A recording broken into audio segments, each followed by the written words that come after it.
Well, this is a fantastic Christmas, a super big shout out and thank you to my brother and his girlfriend who got me Forbidden Island. It's still got its plastic on and this tin. It's just fantastic. So Forbidden Island from Game Right, adventure if you dare. 2 to 4 players, ages 10 and up, 30 minutes playtime.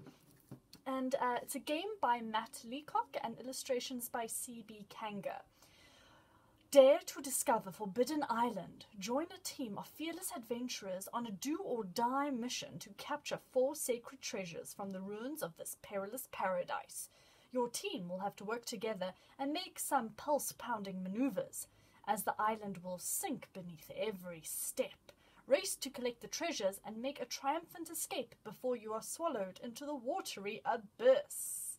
So this is fantastic. There are another 2 games in the Forbidden series. There's Forbidden Island, Forbidden Desert, and then Forbidden Sky has just been released now. I've also played Forbidden Desert, but I found it hard. I found that an extremely hard game. Opening my Christmas present. Opening my Christmas present. Look at this Christmas present. Oh.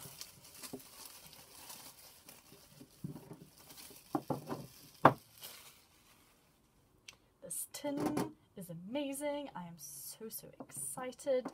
Oh, I love tins.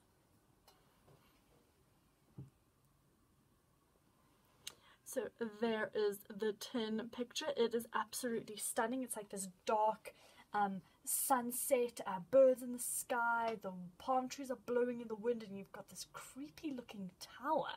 And I think that is just absolutely stunning. Right, so contents. We've got a little adventure book. We have got adventure on the iPad.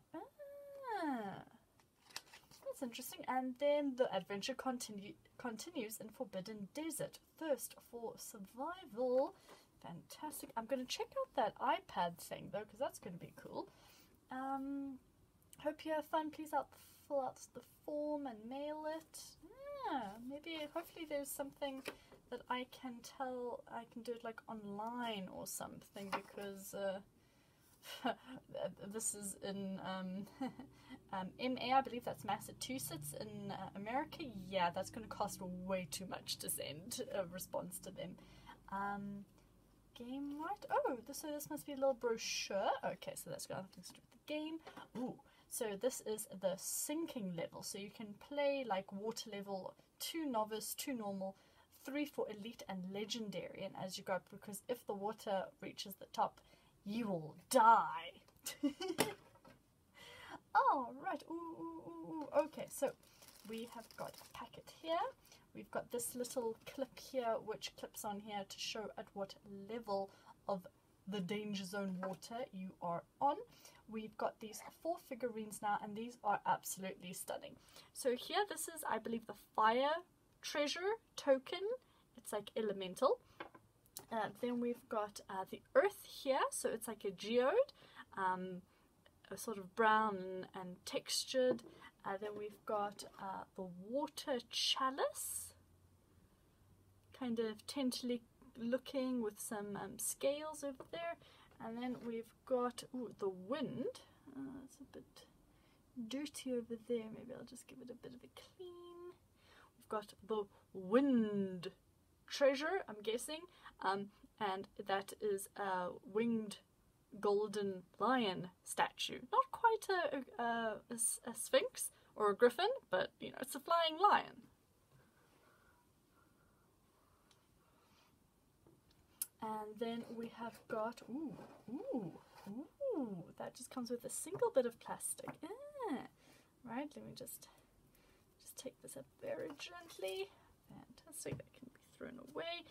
These are the tiles, and so you know, you have to be able to flip them. So one side is like a muted blue, and the other side, that's showing it's underwater, obviously, and the other side has got all the pretty pictures associated therewith. Then we've also, lastly, cards, so many cards.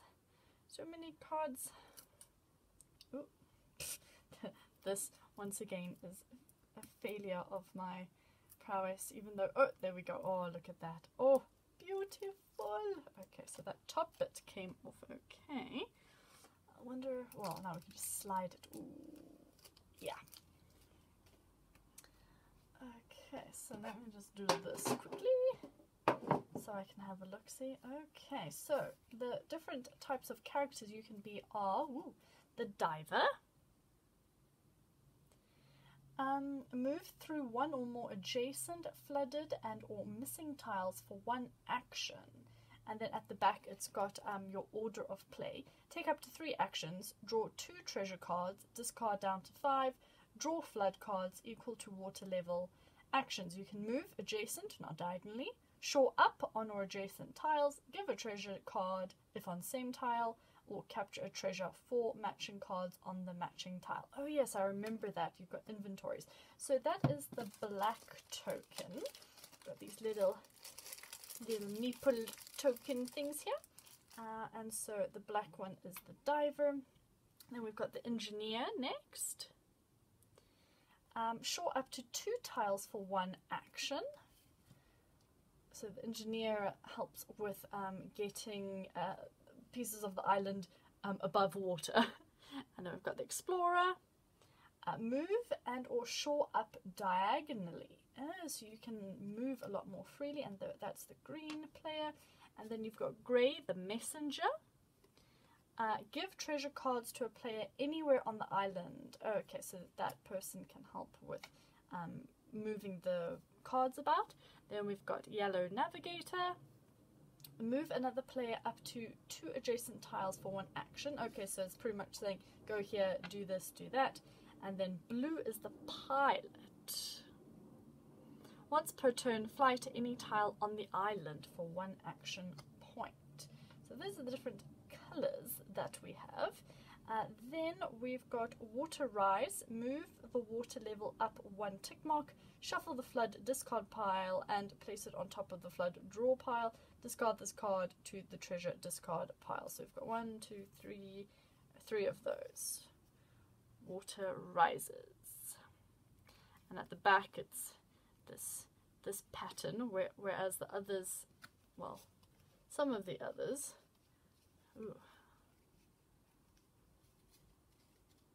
some of the others are just those card backs there. So that is our water rises. Then we've got 3 helicopter lifts. Move 1 or more pawns on the same tile to any other tile, or lift your team off Flood's Landing for the win. Play at any time. It does not count as an action. Discard to treasure discard pile after use. Then we've got 2 sandbags. Shore up any 1 tile on the island.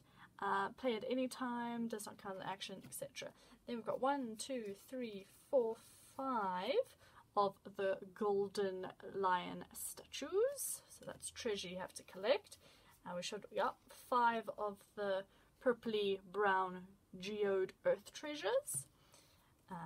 5 of the fiery reddy orange flame treasure, and 5 of the bluey turquoise water treasure. And then we have got cards for each of the locations, and I mean the art is just stunning. They are so beautiful, so detailed, and it's a little bit creepy. Fool's Landing, a little bit creepy. So Howling Garden and Whispering Garden are the 2 locations for the wind treasure. Temple of the Moon, Temple of the Sun for the earth. Cave of Embers, Cave of Shadows for the fire, and Tidal Palace and Coral Palace for the water. And those exact same images are on these tiles. There's the Watchtower, Twilight Hollow, Tidal Palace, etc. There's the red of Fool's Landing, Fool's Landing with the helicopter. So there, I am obviously going to do sort of more of a detailed how to play and everything when I do my review of it. I have played this game before, so I do actually know what I'm talking about now. But I could be wrong. I might be able to find new things in here that I didn't know. Forbidden Island was a secluded retreat of an ancient mystical empire known as the Archaeans. Archaeans, I think. Legend has it that the Archaeans possessed the ability to control the Earth's core elements: fire, wind, water, and earth, through 4 sacred treasures: the crystal of fire, the statue of the wind, the ocean's chalice, and the earth stone. Because of their potential to cause catastrophic damage if they fell into enemy hands, the Archaeans kept the treasures secretly hidden on Forbidden Island and designed it to sink if intruders ever attempted to claim them. In the centuries since the mysterious collapse of their empire, Forbidden Island remained undiscovered. Until now. Will your team be the first to breach its borders, capture the treasures, and make it out alive? Or not. You could just die. The first and only time that I've played Forbidden Island, we did win. The first and only time I've played Forbidden Desert, we lost. So I kind of don't want to go back to Forbidden Desert because it seemed really damn hard. Okay, so object of the game. Your team of adventurers must work together to keep Forbidden Island from sinking in order to buy enough time to capture its 4 treasures. Once you've captured them, you must make it to Fool's Landing and escape by helicopter to win. If, however, the island sinks before you can complete your tasks, the mission ends in defeat. So you create it in this starting setup pattern. Place the treasures, the treasure figurines around the island. Your team will try to capture them. Each treasure can be claimed on 1 of 2 tiles. Okay, so you can sort of just choose wherever they go. Divide the cards: flood deck, treasure deck, and adventure cards. The island starts to sink, so you flip the tiles from, where are they? From normal to sunken, like that. The adventurers appear. Shuffle 6 adventure cards, randomly deal 1 to each. Each of you will take on the role of an adventurer with a special power that only you can do during the game. Take a moment to read aloud your roles and powers written on the bottom of the card so that your teammates know your strengths. You'll find the game will be easier to win if you cooperate and take advantage of these special powers. And then you start by placing your pawn on the corresponding gate. Hand out treasure deck cards. Deal 2 cards to each player. Place your cards face up in front of you so that both you and your teammates can easily see them. If anyone gets a waterized card, give them a replacement card and shuffle the waterized back in. Set the water level, depending on how hard you want it to be. Order of play, take up to 3 actions. Talked about shoring up, giving a treasure card. You may give 1 or more of your treasure cards to another player if both of your pawns are on the same island tile. It costs 1 action for each card you give away. There's also a hand limit. Capture a treasure. You may for 1 action capture a treasure by discarding 4 matching treasure cards from your hand if your pawn is on either corresponding island tile. When you capture a treasure, discard cards to the treasure discard pile and move the figurine in front of you. You may capture a treasure on a flooded tile. Interesting. Draw 2 treasure deck cards. After taking actions, you must draw 2 cards from the top of your treasure deck and add them to your face-up hand. Draw cards 1 at a time. If you draw Water Rise, do not add it to your hand, but follow the instructions. Treasure cards and special action cards. Blah, blah, blah. Hand limit. You may only have 5 cards in your hand, including treasure and special action cards. If you ever find that you have 6 or more, for example, because you drew more cards or received cards from another player, you must immediately choose and discard the excess to the treasure discard pile.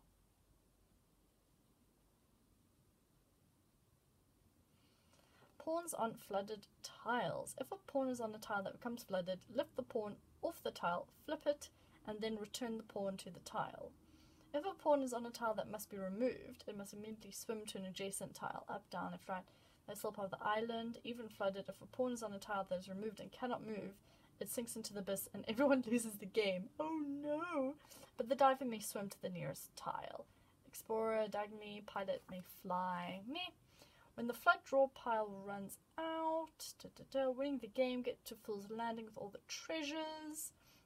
You may win if it's already flooded, losing the game. Oh, okay. If both of the treasure temples, caves, palaces, or garden tiles sinks before you collect their respective treasures. If Fool's Landing tile sinks. If any player's on an island tile that sinks and there is no adjacent tile to swim to. If the water level reaches the skull and crossbone. Once you've won the novice game, try starting at the water level at the normal, elite, or legendary difficulty settings. Oh no, that's just going to make me so unhappy. And then a word from GameRight. It's a great honor to introduce the latest creation by cooperative game master Matt Leacock. There are so many things we love about this unique game, from the rich illustrations to the collaborative nature of play, to the innovative set of rules, to the infinite possibilities generated by the tiles and cards.